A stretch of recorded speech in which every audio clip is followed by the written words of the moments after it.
শারদীয়ার অন্যতম আকর্ষণ সংবাদ শিরোনাম প্রকাশিত শারদ সংখ্যা 2024। শারদীয়া 1431 দুর্গাপুজো উপলক্ষে সংবাদ শিরোনাম পত্রিকা আগামী 15ই আশ্বিন 1431 ইংরাজি 2রা অক্টোবর 2024 অর্থাৎ মহালয়ার পূর্ণ লগ্নে শারদ সংখ্যা প্রকাশ করতে চলেছে।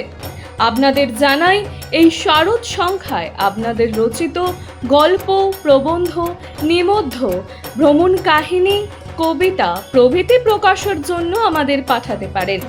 আপনাদের লেখা অবশ্যই হোয়াটসঅ্যাপে টাইপ করে 87026797 অথবা 9007322922 এই নাম্বারে।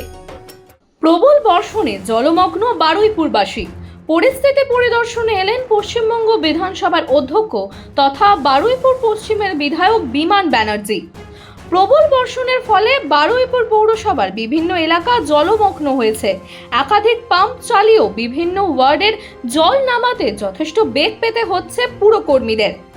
বারুইপুরের আদিগঙ্গা সহ পুরো বিষয়টি পরিদর্শনে এলেন পশ্চিমবঙ্গ বিধানসভার অধ্যক্ষ তথা বারুইপুর পশ্চিমের বিধায়ক বিমান ব্যানার্জি। তিনি বলেন, মুখ্যমন্ত্রীর বারবার নোটিশ দেওয়া সত্ত্বেও ডিভিসি থেকে প্রচুর পরিমাণে জল ছাড়া হচ্ছে, আর তারই জন্য পশ্চিমবঙ্গবাসীকে এত সমস্যার মুখোমুখি পড়তে হচ্ছে।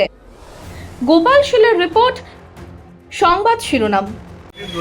এবং বিশেষ করে ডিভিসি জল ছাড়বার জন্য বিভিন্ন ড্যাম থেকে যেভাবে জল ছাড়া হচ্ছে, মাননীয় মুখ্যমন্ত্রী তিনিও খুব উদ্বিগ্ন। এবং আমরা দেখছি আদিগঙ্গাটা টইটম্বুর হয়ে গেছে। এখানকার জল নিষ্কাশনী ব্যবস্থা নিয়ে আমরা আদিগঙ্গায় ফেলতাম, আমরা এখন দেখতে যাচ্ছি এবং পৌরসভা চেষ্টা করছে, পঞ্চায়েত সমিতি তারাও আপনার চেষ্টা করছে কীভাবে জল নামানো যায়। প্রাকৃতিক দুর্যোগ হলে পরে আমাদের হাতে ক্ষমতা খুব কম থাকে। সারা ভারতবর্ষের বিভিন্ন জায়গা, দিল্লি, এমনকি আমাদের লোকসভাতে পর্যন্ত জলের তৈরি করছে নতুন বিল্ডিংটা। সুতরাং নতুন করে কিছু বলার নেই। তার সত্ত্বে আমি বলবো, বারুইপুরের মানুষ তারা অত্যন্ত সচেতন। পৌরসভা এবং পঞ্চায়েত যৌথভাবে যে কাজ করছে, তাতে বারুইপুরের মানুষের অন্তত জলের যত যন্ত্রণা যত কম হয় সেটা আমরা নজর রাখি।